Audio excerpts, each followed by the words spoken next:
ہر ولی کی گردن. قطب المدار خواجہ بدیع الدین زندہ شاہ مدار نے بھی آپ کا قدم اپنی گردن پر رکھا. وہ بڑے پیر دستگیر خواجہ غریب نواز نے آپ کا قدم اپنے کندھوں پر اپنی آنکھوں پر رکھا. وہ بڑے پیر دستگیر بڑے بڑے اللہ کے ولیوں نے غوث اعظم کے آگے اپنے سر کو جھکا دیا اور یہ کہا کہ ہاں عبد القادر آپ کا قدم ہماری گردنوں پر ہے. وہ بڑے پیر دستگیر کتنی نمازیں ان کی جھکی. غوث پاک ہے یا بڑے پیر جن کا فرمان ہے کہ جو میرا مرید ہوگا میں قیامت میں اسے ڈھونڈ ڈھونڈ کے تلاش کر کر کے اللہ کی بارگاہ سے بخشوا کر اپنے ساتھ جنت میں لے جاؤں گا. یہ بڑے پیر کا وعدہ ہے. وہ بڑے پیر اتنے پاورفل لیکن کتنی نمازیں ان کی چھوٹی. 100 برس کے قریب آپ کی عمر ہوئی. 100 برس کے قریب, پوری 100 نہیں, 94 برس کے قریب ہوئی آپ کی عمر شریف. ایک بھی نماز نہیں چھوڑے. ہر آپ ہمارے غوث پاک نے عشاء کے وضو سے عشاء کی نماز پڑھی, وضو کیا اپنی عشاء کی نماز کے لیے, عشاء کے وضو سے فجر کی نماز ادا فرمائی.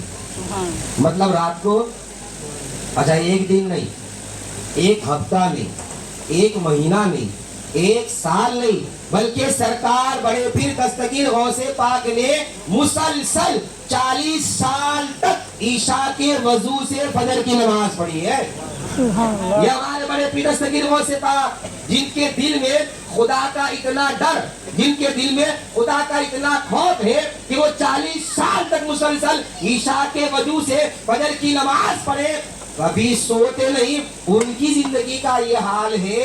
اور یہ غوث پاک کے نام کی 11ویں کھانے والا, یہ بریانی کھانے والا انسان اتنا لاپرواہ کہ وہ خالی جمعہ کے دن نماز پڑھے اور پتہ ہے کہ میں تو غوث پاک کا غلام ہوں. شرم نہیں آ جیسا کہتے یار, کیا کہو گے غوث پاک کو, کیا منہ دکھاؤ گے؟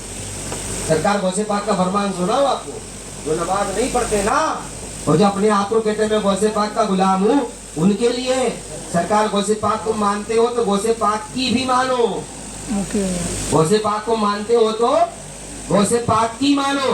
غوث پاک نے کیا فرمایا معلوم ہے کہ جو نماز نہیں پڑھتا, جو نماز بولی جو نماز نہیں پڑھتا, غوث پاک فرماتے اسے مسلمان کے قبرستان میں دفن بھی نہیں کیا جائے. بتاؤ کہاں جاؤ گے آپ, کہاں جاؤ گے؟ اتنے سارے بے نمازی ہے, سب کو تالاب کے پال پہ جا کے دفن کرو بھائی. غوث پاک نے منع فرمایا, یہ ہمارے غوث پاک کا فرمان ہے.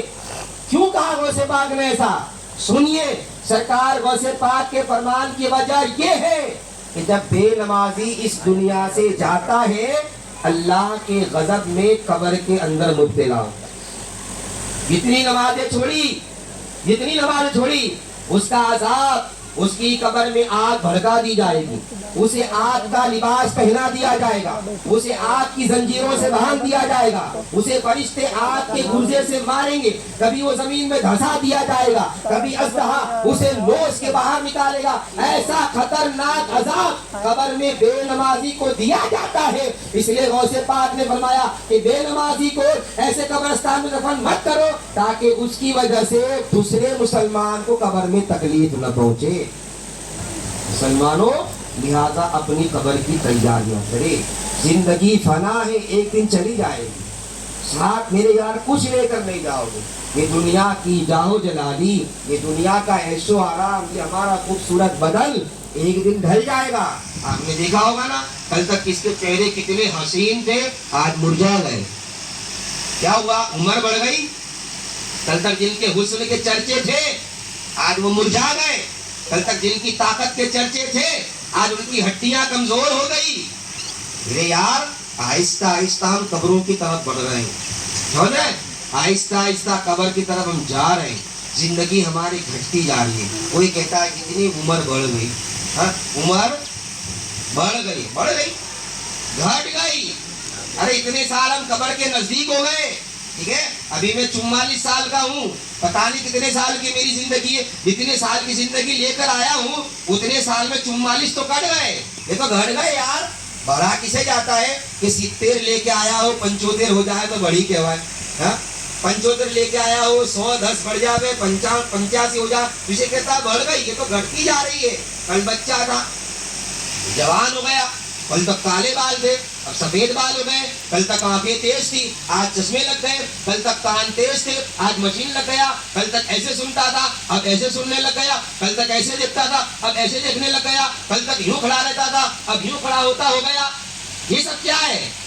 ये हमारी कब्र की नजदीकियां, हम भूले बैठे हैं। देखा होगा ना, अभी बहुत से लोग यहाँ बैठे, कितने लोगों की यार कमर दुखती होगी, ऊंचे नीचे भी होना शुरू हो गए होंगे, कमर में लपकारे भी होते होंगे, किसी को कुलतर होती होगी, कोई इधर बैठा, कोई यूं बैठा होगा, कोई यूं बैठेगा। ये सब क्या है? ये हमारी कमजोरियां हैं, ये हम कब्र के हवाले होते जा रहे हैं। हमारी जिंदगी आहिस्ता आहिस्ता घटती जा रही है और हम आहिस्ता आहिस्ता कब्र के नजदीक जाते पहुंचने वाले हैं। हमारी जिंदगी जैसे ही खत्म, अचानक हमने कब्र के अंदर फिर अफसोस करो, यार मौलवी साहब ने अब्बास शाह की ज़ियारत में किया था, मान लिया होता तो अच्छा होता, कुछ नमाजें पढ़ ली होती तो अच्छा होता, गुनाह की तौबा कर ली होती तो। बोलो, अब कब्र में जाए, नमाज पढ़ो, पढ़ सकते? नहीं पढ़ सकते। कुरान पढ़ो, नहीं पढ़ सकते। तमन्ना करोगे, आरज़ुएं करोगे, ख्वाहिशें करोगे, या अल्लाह थोड़ी मोहलत दे दे, अल्लाह थोड़ी मोहलत दे दे ताकि दुनिया में जाके तुझे सजदा करूं। जवाब मिलेगा, तेरी तस्बीह कर लूं। जवाब मिलेगा, नहीं, जब चांस था तब तो लिया नहीं। जब तुझे जिंदगी भर का इतना लंबा चांस दिया था, कोई 60 साल लेके आया, कोई 70 साल लेके आया, कोई 50 साल लेके आया, कोई 40 साल लेके आया, इतने साल की तुझे मैंने जिंदगी बख्शी थी। 12 साल की उम्र के बाद नमाज का हुक्म लगता है, ठीक है? जैसे ही बच्चा बालिग हुआ, चाहे मर्द हो चाहे औरत हो, जैसे ही जवानी के दहलीज पे कदम रखे, हम लोग सोचते हैं कि 18 साल का हो तो जवान। इस्लाम क्या कहता है? लड़का 12 साल का होवे तो जवान, लड़की 9 साल की हो जावे तो जवान। याद रखिए, ये हमारा इस्लाम है। इसलिए अल्लाह के नबी के हदीस है कि जब बच्ची 9 साल की हो जाए, उसका बिस्तर अलग कर दिया जाए। बच्चा 12 साल का हो जाए, उसका बिस्तर अलग कर दिया जाए। होता है कि नहीं? सुनिए इस्लाम की तालीम, इस्लाम की तालीम देखिए कितनी पाकीज़ा है। हमारे ज़हनों को पहले से पाक किया जा रहा है। तो हम पर जैसे ही नमाज का हुक्म लागू पड़ गया, अल्लाह ने कहा कि तब से लेकर जब तक तू जिंदा रहा, तब तक तेरे पास मौका था, तेरे पास चांस था। तू नमाज नहीं पढ़ता था या नहीं पढ़ती थी, अब कब्र में आके आरज़ू करता है या करती है, अब तमन्ना करता है कि नमाज पढ़ूं, या तमन्ना करती है मैं अल्लाह तेरा जिक्र करूं। अब कोई चांस नहीं। अब अभी हमारे पास में क्या है भाई? चांस है, इतना चाहे इतना चांस है यार, पकड़ लो मस्जिद का कोना, ठीक है? नमाज का वक्त हुआ, चलो मस्जिद की तरफ। क्यों नहीं जाते? ऐसा तो है नहीं कि कोई रुकावट पैदा हो जाए, ठीक है? जब कोरोना काल था, अल्लाह ऐसे दिनों से सबको महफूज रखे। बहुत भयानक वो दौर देखा। कोरोना काल था, मस्जिदें बंद थी, तो चुप चुप के नमाज पढ़ने आते थे। हाँ, चुप चुप के नमाज पढ़ने आते थे। और कभी जुम्मा के दिन नमाज ना मिले तो कुआं पाड़ने लग जाए। अब मस्जिदें खुल गई, तब नमाज पढ़ने। मतलब तुम जो नमाज पढ़ते थे अल्लाह के डर से नहीं, मौत के डर से पढ़ते थे, ठीक है ना? ठीक है ना? भूकंप आया तो कितने लोग तस्बीह लेके, कुरान लेके बैठ गए, पंसूरे लेके बैठ गए। थोड़े टाइम के बाद क्या हुआ? भूल गए खुदा। तो मतलब खुदा तुमको कुछ चमत्कार दिखावे तो तुम खुदा के घर में जाओगे, ऐसा है?